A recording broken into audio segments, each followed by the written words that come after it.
Good morning.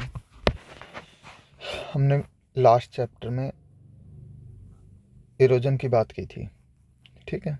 Wind erosion, water erosion, splash sheet, rail, गली, ravine और surface creep, suspension, याद है। तो अब इरोजन रोकने का टाइम आ गया। ठीक है, इरोजन रोकते हैं।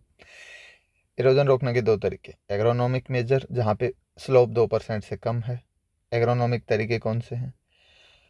हम अक्रॉस द स्लोप यानी कि स्लोप मान लीजिए ऐसे, तो across the slope, along the slope क्या हो गया, ऐसे ही हम कुछ करें स्लोप के साथ साथ अक्रॉस द स्लोप अगर हम कुछ करें तो कंटूर कल्टीवेशन हो गया। उसके अक्रॉस स्लोप के अगर हम सोइंग कर दें क्रॉप्स की, कंटूर कल्टीवेशन हो गया। अगर हम मल्चिंग कर दें उसके ऊपर तो हम बचा सकते हैं मॉइस्चर को, और वैसे भी 2-3 फायदे मल्चिंग के, तो ठीक है, इरोजन भी रोक सकते हैं।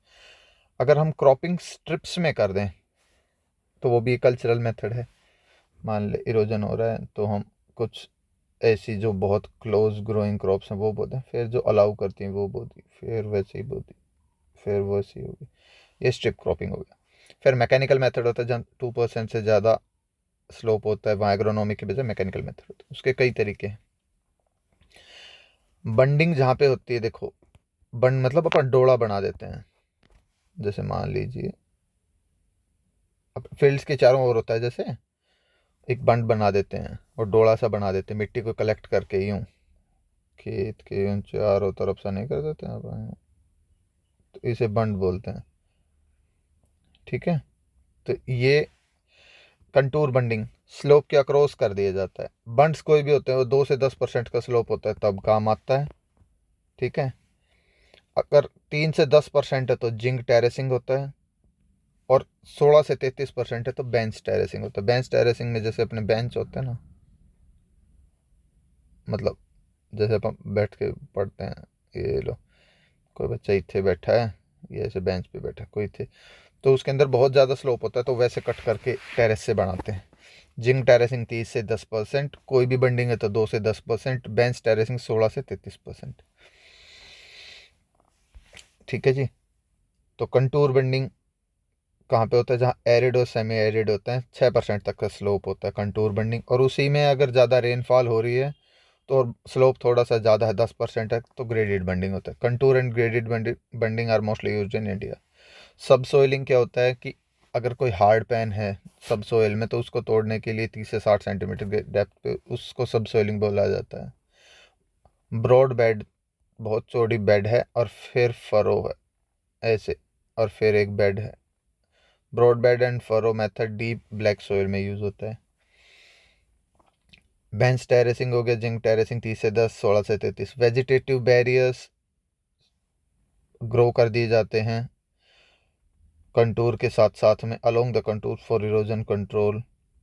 उन्हें वेजिटेटिव बैरियर, जैसे खस होती है, वेजिटेशन एक घास होती है वेटिवेरिया जलाने का, उसको बो दिया जाता है।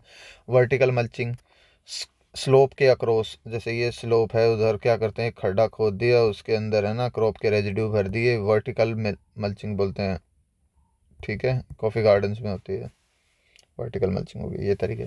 फिर क्लाइमेट हमें पता है, अगर वेदर की कंडीशन को हम बहुत लॉन्ग टर्म तक अगर हम सम अप करें तो उसे क्लाइमेट बोलते हैं। एटमॉस्फेयर क्या होता है?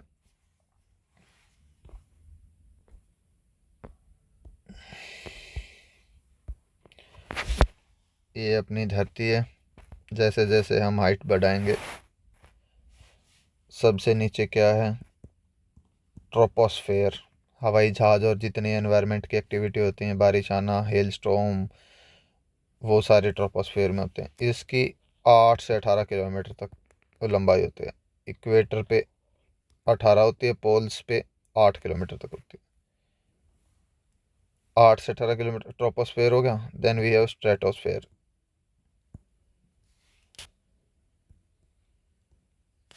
50 किलोमीटर तक, ठीक है।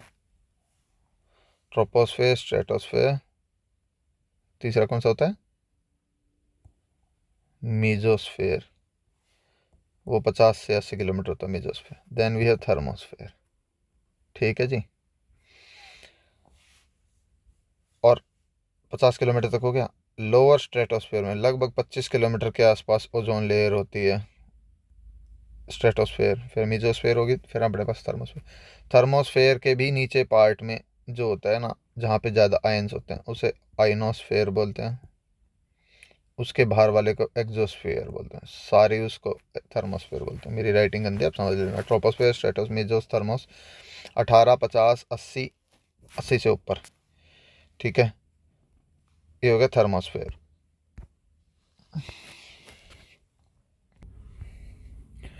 ठीक है, तो अब हम पढ़ते हैं। ट्रोपोस्फेयर लोअर मोस्ट लेयर है, 8 से 18 किलोमीटर तक। एक टेम्परेचर के डिफरेंस पे होता है। ट्रोपोस्फेयर में घटता है, डिक्रीज होता है, फिर बढ़ता है, फिर घटता है, फिर बढ़ता है।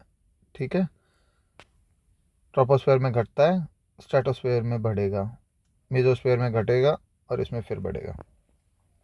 एरोप्लेन 10-15 किलोमीटर पे उड़ते हैं। सारे वेदर के फिनोमिना इसमें होते हैं। ठीक है, आपके लिए क्वेश्चन ये है कि टाइप ऑफ क्लाउड्स कितने होते हैं, क्लाउड के टाइप कौन से होते हैं, कि साइड पे कौन सा क्लाउड होता है, उसके विषय में आप हमें बताएंगे। 50 किलोमीटर तक स्ट्रेटोस्फेयर, ये वार्मेस्ट लेयर लिख रखी है, लेकिन ये फैक्ट गलत है। अरे यार, थर्मोस्फेयर होगा। फिर ओजोनोस्फेयर हो गया 25 किलोमीटर पे, 80 किलोमीटर के मैं बता चुका हूँ आपको। आइनोस्फेयर हो गया, एक्सोस्फेयर, ये आपको सबको पता है। एटमॉस्फेरिक एयर और सोयल एयर की कंपैरिजन से कर रखी है।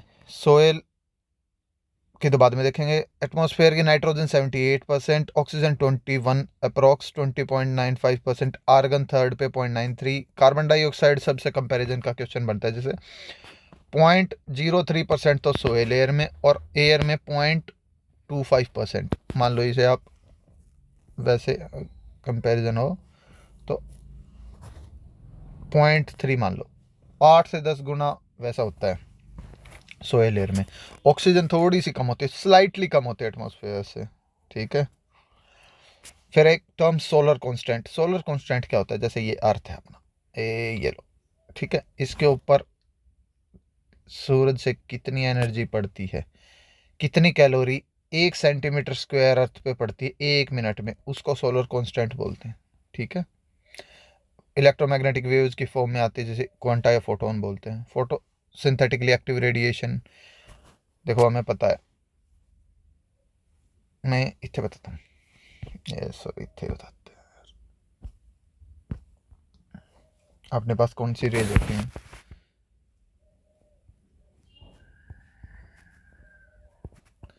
Radio waves, micro, infrared, visible, ultra, x, gamma. इस साइड बढ़ते जाएंगे तो उनकी एनर्जी बढ़ती जाएगी, वेवलेंथ घटती जाएगी। ये 10th 12th में अगर आपको ध्यान हो तो वेवलेंथ सबसे बड़ी इसकी होती है, रेडियो वेव्स की। लॉन्ग वेव, लॉन्ग उसमें रेडिएशन में काम आती है। गामा में एक्सरे और gamma rays, ultraviolet rays, इनकी है ना एनर्जी बहुत फास्ट होती है, यूं यूं यूं यूं, तो इनकी वेवलेंथ कम होगी, सीधी सी बात है। वेवलेंथ क्या होता है, ये जो डिस्टेंस है, तो इनके अंदर एनर्जी बहुत होती है, तो ये यूं यूं यूं यूं, तभी तो इंसान के पार आयोनाइज कर देती है एक्सरे और गामा रे। ठीक है, तो इसका एक पार्ट है विजिबल रे, उसके अंदर विबग्योर जो अपन बोलते हैं, इसकी सबसे ज़्यादा वेवलेंथ होती है। ठीक है, वेवलेंथ सबसे ज़्यादा होती है, तो ये रेडियो वेव्स की तरफ आता है। तो इसका पार्ट है 400 से 700 नैनोमीटर। फोटोसिंथेटिकली एक्टिव रेडिएशन, ये अपने काम आती है, हम इतने थे। ठीक है, इसका यूनिट आइंस्टीन या वाट्स पर मीटर स्क्वायर है। ब्राइटनेस को नापने के लिए एक यूनिट है लक्स। स्पेक्ट्रोमीटर सोलर रेडिएशन को नैरो वेव। फिर होता है लैप्स रेट, जैसे जैसे हम ऊपर जाते जाएंगे टेम्परेचर घटता जाएगा। वो नॉर्मल लैप्स रेट है 6.5%। एडियाबैटिक लैप्स रेट एक टर्म थी, मुझे अच्छे से समझ में नहीं आई, लेकिन ड्राई एडियाबैटिक 10 डिग्री सेल्सियस है, wet adiabatic rate 4 degree Celsius. Adiabatic होती है यानी कि उसमें ना टेम्परेचर और प्रेशर का कोई डिफरेंस ना पड़े। लेकिन फिर मेरे ये समझ नहीं आया, अगर टेम्परेचर का डिफरेंस नहीं पड़ रहा तो ये 10 और ये 4 क्यों है, क्योंकि एक में ज़्यादा पानी होता है, एक में सूखापन होता है, लेकिन उससे कैसे असर पड़ता है मुझे ज़्यादा अच्छे से समझ में नहीं आया। लेकिन आप ये याद कर लो, 10 degree Celsius dry adiabatic, wet का 4 डिग्री सेल्सियस। इन्वर्जन एक टर्म होती है कि जैसे मान लो घट रहा है, टेम्परेचर एकदम से अब्रप्टली बढ़ जाए, ठीक है, तो उसे इन्वर्जन बोलेंगे। एल्बिडो क्या होती है, जो भी सोलर रेडिएशन आती है ना, हम उसे मतलब ऑब्जेक्ट उसे रिफ्लेक्ट कर देता है, तो कितना रिफ्लेक्ट हुआ कितना है उसकी जो रेशियो है ना, फ्रेश स्नो है उसके 75 to 95% होगी। अरे फ्रेश स्नो है वापस भेज देती है ज़्यादातर को। क्रॉप सरफेस होता है उसका 25 से 30% है, ये थोड़ा इंपॉर्टेंट है। Albedo of the crop surface is 25 to 30%। Cyclone क्या होता है, एक लो प्रेशर का वो होता है, एरिया होता है लो प्रेशर का, समुद्र में ज़्यादा बनता है, यूं मान लो, ठीक है। तो ये इसके अलग अलग नाम दे रखे हैं। लो प्रेशर एरिया है, तूफान वगैरह लेके आता है, समुंदर से अर्थ पे आता है, इसीलिए अपने है ना जो वेस्ट बंगाल की साइड है इधर और ये गुजरात की साइड में साइक्लोन ज़्यादा आते हैं। फिर क्लाइमेट की क्लासिफिकेशन दे रखी है। कई बंदों ने पहले आए बंदे कैंडल लेके, कैंडल वाला बोला मैं मोमबत्ती दिखाता हूँ, on the basis of vegetation we are going to classify the climate. Then we have Koppen, Koppen बोलता है वेदर के एलिमेंट हैं, टेम्परेचर, रेनफॉल, ये टेम्परेचर हो गया, रेनफॉल हो गया, और जितने वेदर के पैरामीटर होते हैं, विंड वगैरह, शायद विंड को नहीं लिया था इन्होंने, लेकिन इनके बेसिस पे इसने 5 ग्रुप्स में क्लासीफाई किया इन चीज़ों को, क्लाइमेट को। De Candolle first to classify on the basis of vegetation, Koppen ने क्लासीफाई किया, फिर ट्रोल ने किया, फिर वो ट्रोल ही हो गया, लेकिन वो एग्रीकल्चर पर्पजेज में यूज़ होती है ट्रोल की क्लासिफिकेशन, क्रिसेट इसी को करता है एग्रीकल्चर पर्पज में। थॉर्नथवेट आया, उसने पोटेंशियल इवापोट्रांसपिरेशन के बेसिस पे किया, ज़्यादा इंपॉर्टेंट नहीं है। डी कैंडोल फर्स्ट था, कोपन, फिर ट्रोल ने एग्रीकल्चर पर्पज से यूज़ होता है, वो एग्रीकल्चर पर्पज ट्रोल है। थॉर्नथवेट ने पोटेंशियल इवापोट्रांसपिरेशन। एक मॉइस्चर डेफिसिट इंडेक्स होता है, उसका फॉर्मूला ये है, प्रेसिपिटेशन यानी कि कितना पानी बरसा ऊपर से और कितना इवेपोट्रांसपिरेशन मैक्सिमम हो सकता है बाई पोटेंशियल इवेपोट्रांसपिरेशन इनटू 100, तो उसकी रेशियो निकालते हैं, तो ये माइनस आएगा। 0 से -33.3 सब ह्यूमिड, -33 से -66 सेमी एरिड।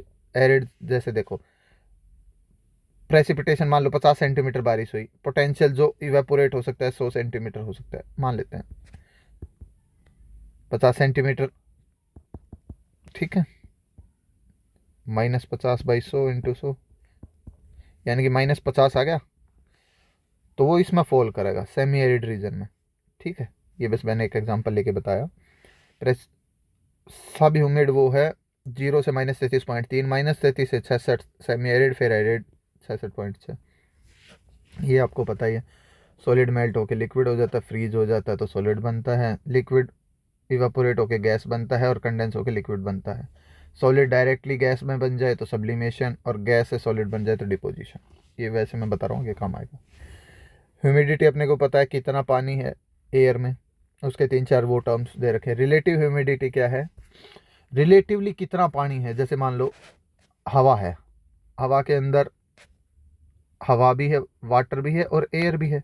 अगर उसमें सारा एयर में वाटर ही भर जाए तो फुल्ली सेचुरेट हो गई, तो विद रिस्पेक्ट टू वो फुल्ली सेचुरेट होने के कितना भी उसमें फिलहाल है water present in the air with respect to water required for saturation is relative humidity. Absolute humidity क्या है, इसकी यूनिट देखो, ये हेल्प करेगी। एब्सोल्यूट ह्यूमिडिटी की इसे ह्यूमिडिटी रेशियो बोलते हैं, ग्राम पर मीटर क्यूब, यानी कि एक वॉल्यूम में उसका कितना ग्राम पानी है।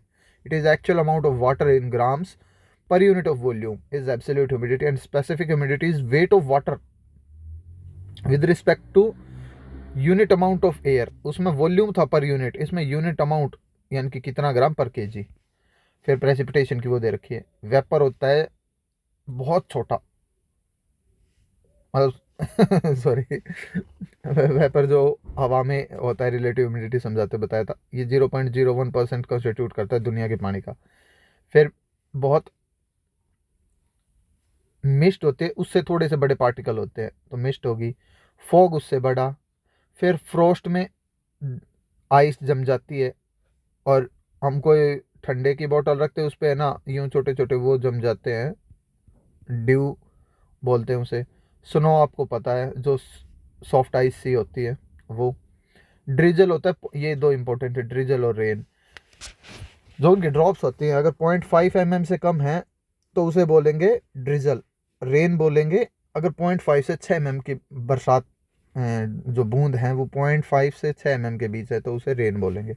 रेन वैसे रेनी डे होता क्या, हम कहें आज rainy day, two days rainy day, एक दिन में 2.5 mm पर डे, लेकिन 2.5 mm में काफ़ी एरिया में हो तब उसे रेनी डे बोलेंगे। ये उसका ड्रॉप का साइज़ है, ये मेरे हिसाब से 2.5 mm ही है, आगे मैं देख लूँगा कभी सेंटीमीटर, ना 2.5 mm ही होगा। फिर टेम्परेचर हो गया, मोस्ट इम्पोर्टेंट वेदर पैरामीटर है ये, डिग्री सेल्सियस में नापते हैं लेकिन वैसे यूनिट इसकी केल्विन है, के से नापते हैं। ए के फॉर्मूला याद रखना है आपको, ये C/5 equal to F-32/9, Celsius से फ़ारेनहाइट और फ़ारेनहाइट से सेल्सियस में बदलने के लिए।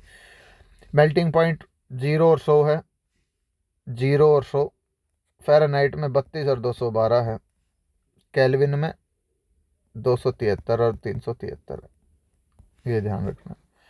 मैक्सिमम और मिनिमम थर्मोमीटर यूज़ किए जाते हैं। मिनिमम थर्मोमीटर, उसके अंदर जो बल्ब होता है ना, जैसे मान लो ये थर्मोमीटर है, इसके यहाँ पे है ना एक बल्ब से बना देते हैं, कईयों में यूँ ऊपर से नॉर्मल है, नीचे बल्ब बना दिया, उसमें अल्कोहल डाल दिया, मरकरी डाल दिया, वो चेक करने के लिए। मरकरी जिसमें डलता है उसे मैक्सिमम थर्मोमीटर, महंगा आता है, मरकरी हो गया। मिनिमम दारू सस्ती, मान लो इंसान मिनिमम हरकत कर देता है शराब पी के, तो मिनिमम हो गया अल्कोहल, मैक्सिमम में मरकरी हो गया। सोल थर्मोमीटर में मरकरी डालते हैं हम। थर्मोकपल्स सोइल टेम्परेचर नापता है, ये कोई नहीं ज़्यादा इंपॉर्टेंट नहीं। फिर कुछ फिनोमिना है, अगला ये 2 पेज है ना बड़े रट्टे के हैं, ये देखते हैं। मैं आपको ना 2 टर्म्स बता देता हूँ पहले। आइसोप्लीट्स, कोई भी चीज़ है, कोई भी चीज़ मान लो, वो 2 चीज़ें सेम है तो उसे आइसोप्लीट्स बोलेंगे। और सीजनल कोई चीज़ है, वो दोनों चीज़ें सेम हैं सीजन की, उसे आइसोफीन बोलेंगे। कोई भी फिनोमिना अगर सिमिलर है आइसोप्लीट्स, सीजनल फिनोमिना अगर सेम है तो आइसोफीन, समझ गए, आइसोप्लीट्स और आइसोफीन। दूसरा टर्म है आइसोहाइट्स, आइसो का मतलब तो सेम है, ठीक है, और एक है आइसोप्लूवियल, ये थोड़ा कंफ्यूजिंग है। आइसोहाइट्स में क्या होता है, सिमिलर अमाउंट ऑफ रेनफॉल, यहाँ भी 100 mm हुई, यहाँ भी 100 mm हुई, इक्वल अमाउंट ऑफ रेनफॉल, आइसोहाइट्स। आइसोप्लूवियल में दे रखा है equal depth of rainfall, equal depth of rainfall, 1 centimetre गहराई तक इसने गीला कर दिया, इसने 1 सेंटीमीटर गहराई। आइसोप्लूवियल इक्वल डेप्थ ऑफ रेनफॉल, इसमें इक्वल अमाउंट ऑफ रेनफॉल। ज़्यादा अंतर मेरे समझ में नहीं, हमें कोई अमाउंट और डेप्थ में कैसे है, लेकिन आप याद करने के लिए आपको करना ही होगा। और अब हम देखते हैं कंटूर, जिनकी स्लोप सेम कर दी है, सेम एलिवेशन है, वो कंटूर हो गए। Isopleths, line joining uniform value of any phenomena, isopleths. And we have isophene, line connecting points of similar seasonal phenomena is isophene. Similarly, isoheight, points of equal amount of rainfall, and isopluvial lines connecting equal depth of rainfall, isopluvial। ये confusing थे, ये ध्यान रखना है आपको 2। फिर isobar में मतलब प्रेशर सेम है, आइसोहाइट बता दिया मैंने। आइसोबाथ, जिसमें वाटर टेबल का एलिवेशन, जो ग्राउंड वाटर टेबल का एलिवेशन है वो कितना है, बाथ्स, आइसोबाथ्स, सिमिलर बाथिंग, बाथिंग मतलब उससे नहाएंगे पानी को निकाल के अपन। आइसोहेल, कितनी सनशाइन हो रही है, equal sunshine hour, similar seasonal phenomena, isophene बता लिया। Isotherm, same temperature. Isotope, same number of neutrons, hydrogen के है ना, जैसे प्रोटियम, ड्यूटेरियम, ट्रिटियम, वो isotope. Pluvial, equal depth of rainfall. Isotach है इक्वल विंड वेलोसिटी, विंड की वेलोसिटी सेम है, वो उसे आइसोटेक बोलेंगे। आइसोटेक, टेक से टेक्नोलॉजी जाता है दिमाग में, लेकिन ये इक्वल विंड वेलोसिटी आइसोटेक है। ये 2-3 इंपॉर्टेंट हैं, 2 isotach, equal wind velocity. Isostere, constant moisture content, isostere having constant moisture contents, isostere. Isodemic, similar disease severity, isodemic है। आइसोक्लाइन क्या है, a curve connecting the least cost combinations, least cost combination जो हम economics में use करते हैं उसे आइसोक्लाइन बोलते हैं, इक्वली इंक्लाइंड, ठीक है। फिर इंस्ट्रूमेंट हैं जो यूज होते हैं, अल्टीमीटर हाइट को नापता है, बैरोमीटर प्रेशर को नापता है, एनीमोमीटर देखो इसमें कंफ्यूजन नहीं करना, विंड स्पीड और विंड डायरेक्शन। विंड वेन तो डायरेक्शन बताता है और अनीमोमीटर विंड स्पीड बताता है। Beaufort scale wind force in sea बताता है। पौधे की ग्रोथ कितनी हुई, क्रेस्कोग्राफ। मैकेनिकल एनर्जी को इलेक्ट्रिकल एनर्जी में कन्वर्ट कर दे, डायनमोमीटर। और इलेक्ट्रिक करंट कितना है वो गैल्वेनोमीटर। ईसीजी दिल के मोमेंट के लिए। कैम्बल स्ट्रोक सनशाइन की ड्यूरेशन बताता है जी। टेंसियोमीटर सोइल मॉइस्चर, मतलब मॉइस्चर कितना है सोइल में वो। एक इसमें भी यार मुझे कंफ्यूजन था, ये अगर आपको पता चले तो मुझे बताना।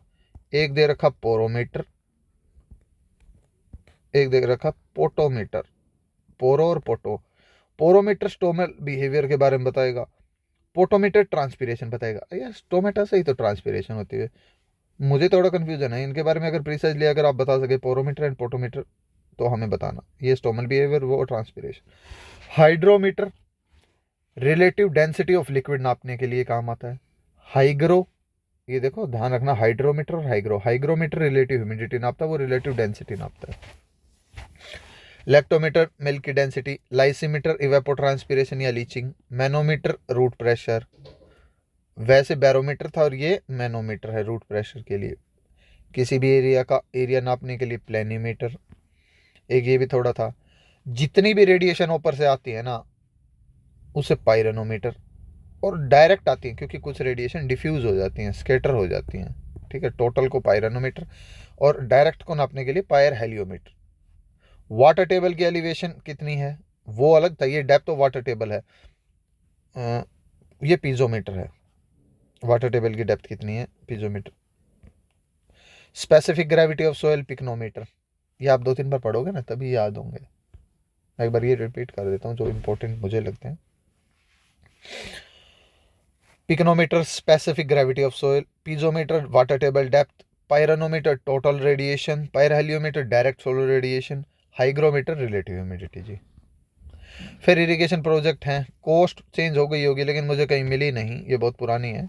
लेकिन कितना एरिया होना चाहिए, सीसी होता है कल्चरल भी कमांड एरिया, कितने पानी से हम उसे मतलब वाटर को कलेक्ट कर रहे हैं, ठीक है। माइनर प्रोजेक्ट होता है 2000 हेक्टेयर से कम, मीडियम 2000 से 10,000 और 10,000 से ऊपर मेजर हो गया। मॉनसून अपने को पता है अरबिक वर्ड मौसम से है, हवा बहती है पर्टिकुलर विंड डायरेक्शन में, नॉर्थ ईस्ट डायरेक्शन से। यू नो यार, भारत का नक्शा मैं कैसे बनाऊं, आप ही यूं ही सोच लो, ठीक है, मेरी ड्राइंग समझो आप। जो एयर हो ना वो ऐसे ऐसे बढ़नी शुरू होती है और ऐसे दिल्ली से होते हुए निकल जाती है, दूसरी ब्रांच इधर से आती है अपनी बे ऑफ बंगाल के साइड से, ठीक है।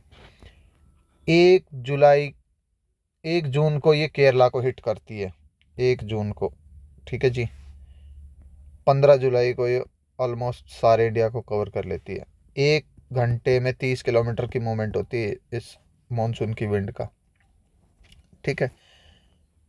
15 1 सितंबर तक होते हैं बरसात का, फिर रिट्रीट हो जाता है, ये चल पड़ता है इधर से वापस होके घूम के इधर से। फिर नॉर्थ ईस्ट, इसको बोलते हैं साउथ वेस्ट मानसून, ये इधर से आता है नॉर्थ ईस्ट मानसून। ये फिर इधर तमिलनाडु और आंध्रा में बरसात करता है, ठीक है जी।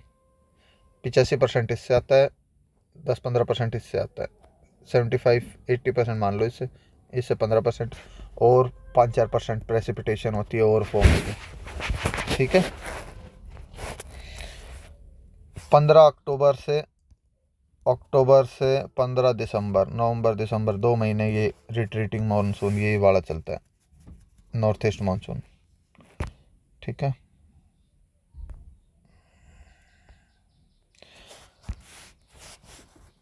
अपनी जो टोटल इरिगेशन, कितने रेनी डे हैं, 130 दिन होते हैं rainy day per year. Rainy day 2.5 mm की रेन होनी चाहिए 24 घंटे में, ठीक है।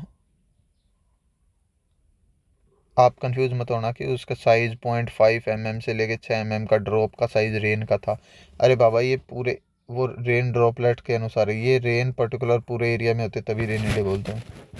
यूँ नहीं मेरे एकड़ में हो गया आज, मेरे लिए रेनी डे था तेरे लिए नहीं था।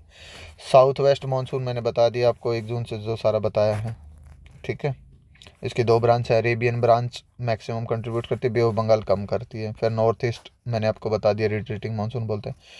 अपने यहाँ पे है ना, सर्दियों में बारिश आती है लगभग मार्च, मतलब सर्दियों के बाद लगभग मार्च के आसपास सर्दी से शुरू हो जाती है, लगभग दिसंबर से शुरू हो जाती है, हल्की फुल्की कभी आ जाती है, ठीक है, साइक्लोन्स की फॉर्म में आती है।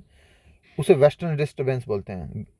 गेहूं में आपा है ना, ज़्यादा बारिश का पानी नहीं, मतलब वैसे पानी नहीं देते, कई बार आ जाती है बारिश, दिसंबर से मार्च रुक रुक के वेस्टर्न डिस्टर्बेंस की वजह से आती है वो।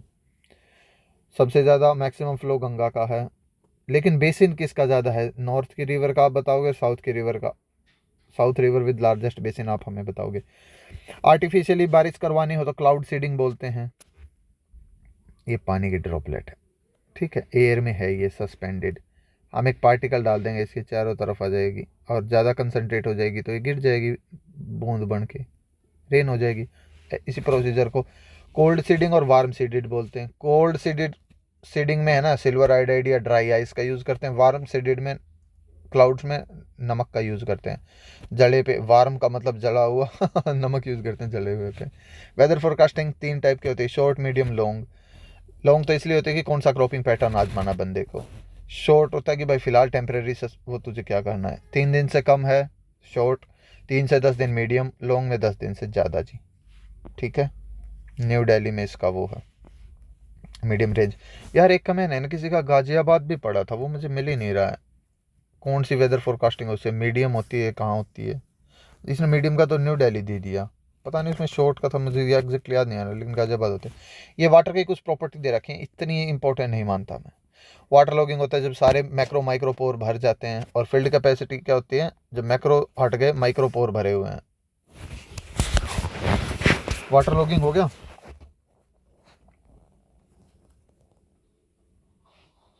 वाटर लॉगिंग का नुकसान ये होता है भाई, पौधे को सांस ही नहीं ले पा रहा है, उसकी रिडॉक्स पोटेंशियल, एरेटेड सोयल बढ़िया से सांस आ रहा है तो 400 से 700 MV की फॉर्म में है, और सांस नहीं आ रहा है तो -250 से -300 है। वाटर लॉग्ड सोइल में डिनाइट्रिफिकेशन ज़्यादा होता है। राइस में है ना एक टॉक्सिसिटी होती है, हाइड्रोजन सल्फाइड की टॉक्सिसिटी, एक्योक की बोलते हैं उसे। हाइड्रोजन सल्फाइड अगर सल्फेट अगर हम फर्टिलाइजर ज़्यादा डालते हैं तो सल्फ़र से हाइड्रोजन सल्फाइड बन जाएगा, उसकी टॉक्सिसिटी होती आएगी तो एक्योक की बोलते हैं उसे। फिर इरिगेशन कब देनी है, उसके कई अप्रोचेज हैं।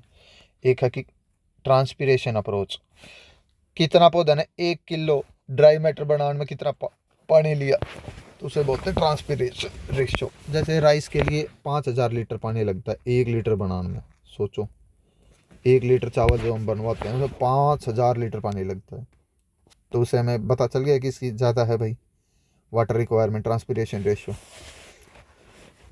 रागी है, पर्ल मिलेट है, इनकी कम है, तो सोयल मॉइस्चर डेफिसिट, ये क्वेश्चन पूछा जाता है, ये पूछा गया मतलब कौन सी ऐसी फसल है जिसमें मान लो 100 लीटर पानी होना चाहिए ज़मीन में तभी वो फसल अच्छे से उगेगी। अगर 75 तक है तो काम बन जाएगा, अगर 25 डिप्लीट होगी तो हमें पानी देना पड़ेगा। For maize and wheat 25% depletion of available soil moisture, then we have to apply irrigation. ऐसे ही ड्रॉट जो सह सकती है उनमें 50 है, ऐसे नहीं है वो सब कुछ सह सकते हैं। 100 लीटर पानी होना चाहिए था, जमीन में 50 भी है तो भी काम चला देंगे। एक क्लाइमेटोलॉजिकल अप्रोच है IW/CPE रेशियो गिवन बाई परिहार, मैंने पहले भी बताया था आपको। इसमें ये लिख रखा है it is scientific method and not practical utility, and somewhere I have read that it is the most practical one. I am confuse about this, I can't comment on this, लेकिन मुझे तो यही लगता है कि ये साइंटिफिक है, practical इसका यूज़ नहीं है। इसमें ये है कि IW/CP का क्या है, इरीगेशन वाटर, हमने जो पानी दिया, कितना पानी दिया अपन ने, divided by cumulative pan evaporation, और उसका अगर हम पोटेंशियल इवेपोरेशन होने देगी, भाई तू उड़ा, पानी बहुत है बल्क में, तू उड़ा, तो उसकी एक रेशियो दे रखी है। तो उसका कंपैरिजन करके इसने बताया कि जैसे राइस है, जितनी ज़्यादा रेशियो होगी वो ठीक है, यानी कि वो क्रॉप को ज़्यादा पानी चाहिए, जिसकी कम है वो कम से कम चला सकती है, वो स्ट्रेस को ज़्यादा सह सकती है, जैसे सेफ फ्लावर लोवेस्ट है सह सकती है। ये वो अप्रोच है, कोई ऐसे रेशियो निकाल के देखता नहीं, तो मेरे हिसाब से तो प्रैक्टिकल यूटिलिटी की है नहीं, लेकिन कई जगह लिखा था it is a practical utility. किसान को तो यार सोयल मॉइस्चर डेफिसिट देखता है कि इसमें पानी की कमी होगी, पत्ते मुरझा रहे हैं तो दे देता है वो। दूसरा क्रिटिकल स्टेज उसे पता है कि भाई कब कब देते हैं, ये क्रिटिकल स्टेज आप याद कर लेंगे।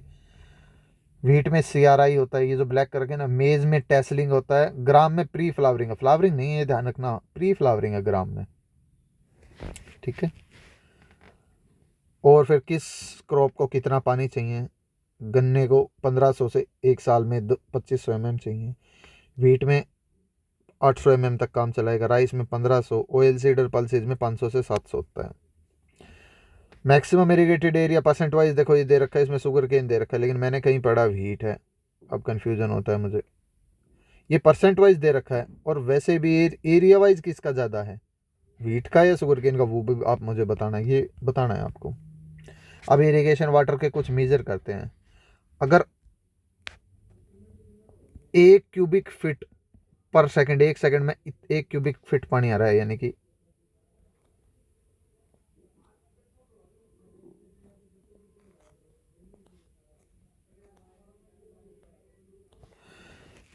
मान लो एक, ये सारा एक एक डायमेंशन है, एक एक फुट डायमेंशन है इसकी, अगर उसको भर देता है तो उसे 1 क्यूसेक बोलते हैं, उसमें 28.3 लीटर पानी आता है। ऐसे ही 1 क्यूबिक की जगह अगर 1 1 मीटर कर दें हम लेंथ विड्थ और डेप्थ को ऐसे, तो 1000 लीटर पानी आएगा। 1 क्यूसेक 28.3 लीटर, 1 क्यूमेक 1000 लीटर पानी।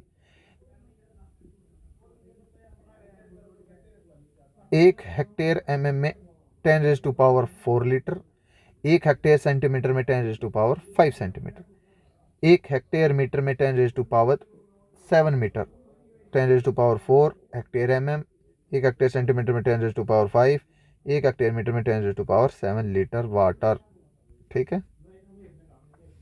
एटमॉस्फेयर बार में और उसमें नापते हैं। एक एटमॉस्फेयर में 1036 सेंटीमीटर पानी, ये प्रेशर को ऐसे नापा जाता है सेंटीमीटर ऑफ वाटर में, समझाएंगे फिर कभी। एक बार में 1023, ये आपको पता है, हेक्टेयर से एकड़ का कन्वर्जन पता है। ये पूछा जाता है, जो क्रीडा है हैदराबाद ने, उसने एक क्लासिफिकेशन दे रखी है कि किस डेप्थ पे सोइंग होनी चाहिए, उसकी क्लासिफिकेशन है। प्लोइंग किस हिसाब से होनी चाहिए, सोइंग नहीं प्लोइंग, सॉरी। शैलो प्लोइंग बोलेंगे 5 से 6 सेंटीमीटर, इसके आगे 10-10 बढ़ती जाएगी, 15 से 20, फिर 25 से 30। Shallow medium depth 5, 6, 15, 20, 25, 30। Water shade management, जहाँ से अपन पानी इकट्ठा करते हैं उसे वाटर शेड एरिया बोलते हैं, ठीक है। ये आप वैसे कर लेना, मैक्रो और सब मैक्रो, 10,000, 50,000, 10,000 से 50,000, फिर मिली, माइक्रो और मिनी। मिली, माइक्रो, मिनी। मिनी सबसे छोटी है, फिर माइक्रो, फिर मिली है। मिनी, माइक्रो, मिली में तो मिली, माइक्रो, मिनी ऊपर से याद कर लेता हूँ, नीचे से 10 से शुरू होता है, 10 रुपये से लेकर 100 रुपये जिसके पास वो मिनी है। माइक्रो वो है जिसके पास 100 से 1000 हेक्टेयर ज़मीन है। मिली का मतलब है 1000 से 10,000। मिली, माइक्रो, मिनी मैं ऐसे याद रखता हूँ, ऊपर की साइड से ये, ऊपर की नीचे से ये, ऐसे आप जैसे याद करना चाहो। मैं एक बार रिपीट कर देता हूँ। मैक्रो वाटरशेड 50,000 हेक्टेयर से ज़्यादा, सब मैक्रो 1000 से 50,000, फिर मिली, माइक्रो, मिनी 1000 से 10,000, 100 से 1000 रुपये, और 100 से 10 से 100, बस इतना ही है। Thank you.